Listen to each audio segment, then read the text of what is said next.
السلام علیکم گائز، آج کی اس ویڈیو میں بات کرنے والے ہیں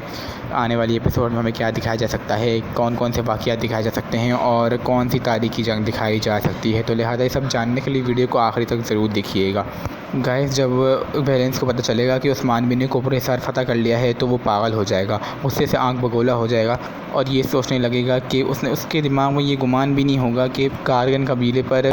ظالم طریقے سے حملہ کرنا اس کو اتنا مہنگا پڑ جائے گا۔ یقیناً یہ آڈینس کے لیے بھی ایک سرپرائز تھا، کیونکہ چند منٹوں کے اندر کوپر حصار کی فتح دکھا دی گئی۔ ہمیں تو چند منٹوں کے اندر دکھائی گئی، لیکن عثمان بے کی اس کے پیچھے کئی مہینوں کی محنت تھی۔ جس طرح سے عثمان بے نے اس فتح کو ایکسپلین کرا اور پھر آخر میں ہمیں کماندار پیتروس کا بھی آخری وقت دکھایا گیا، جس کا عثمان بے نے کوپر حصار کے اندر ہی گردن اڑائی اور کوپر حصار کو فتح بھی کر لیا۔ یہ سب ویلنس کے لیے ایک سرپرائز تھا، لیکن عثمان بے کی یہ بہت پہلے سے ہی پلاننگ تھی کہ وہ کوپر حصار کو فتح کر لیں گے۔ خیر، ویلنس کوپر حصار کا بدلہ لینے کے لیے کسی بھی حد تک چلا جائے گا، کیونکہ وہ خاندانی دشمن نہیں ہے تو پیچھے سے حملہ کرے گا، یعنی کہ عورتوں اور بچوں سے عثمان بے کو ڈھیر کرنے کی کوشش کرے گا۔ صرف یہی نہیں، اس نے بازنطینی فوج بھی جمع کرنا شروع کر دی ہے۔ والی ٹریلر میں دیکھا ہوگا کہ بازنطینی کردار ہی بہت زیادہ آ چکے ہیں ان سرزمینوں پر، اور عثمان بے بھی دور اندیشی والے سوچنے والے شخص ہیں۔ عثمان بے کو اس بات کا اندازہ ہو جائے گا کہ ویلنس جو ہے اب بدلہ لینے کی سوچے گا، اسی وجہ سے عثمان بے احتیاطی تدابیر لے لیں گے۔ لیکن جب ویلنس بھیس بدل کے حملہ کرے گا تو آلچشک شہید ہو جائے گی۔ ہم یہ بات اتنی یقین سے اس لیے کہہ رہے ہیں کیونکہ آلچشک اور اخ تیمور کا ساتھ یہیں تک تھا، کیونکہ کچھ وقت بعد ہی کویون حصار کی جنگ میں اخ تیمور کی بھی شہادت دکھا دی جائے گی، اور دوسری طرف اورحان اور علاء الدین کو اغوا کرنے کی کوشش کرے گا ویلنس، اور شاید ان لوگوں کو یہ پکڑ بھی لے اور پھر یہ اس کے بعد عثمان بے سے کوپر حصار واپس کرنے کا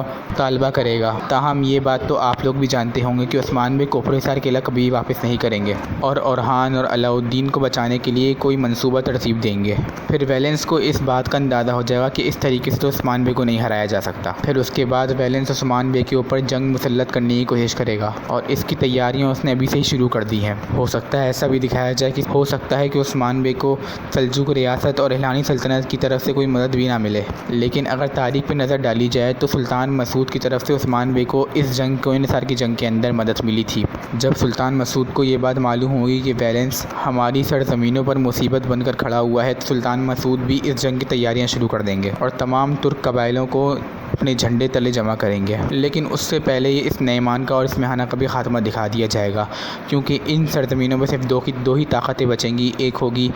بازنطینی اور دوسری ہوگی عثمان بے کی طاقت یعنی سلطنت عثمانیہ، کیونکہ اب ویسے بھی کلوس سیریز کے اندر چھوٹی موٹی لڑائیاں نہیں دکھانی جانے والی، کیونکہ سیزن 5 کے اندر بھی ہمیں لگتا ہے جتنی بھی لڑائیاں دکھائی جائیں گی وہ صرف بہت تاریخی جنگیں ہوں گی اور بہت بڑی بڑی لڑائیاں ہوں گی جو کہ عثمان بے نے اپنی زندگی کے اندر لڑی تھی۔ اس بارے میں آپ ہی کیا رائے ہے کمنٹ میں ضرور دیجیے گا۔ اگر آپ کو ویڈیو اچھی لگی ہے تو لائک کریے گا۔ ملتے ہیں اگلی ویڈیو میں کسی اور اچھے کنٹینٹ کے ساتھ، تب تک کے لیے اللہ حافظ۔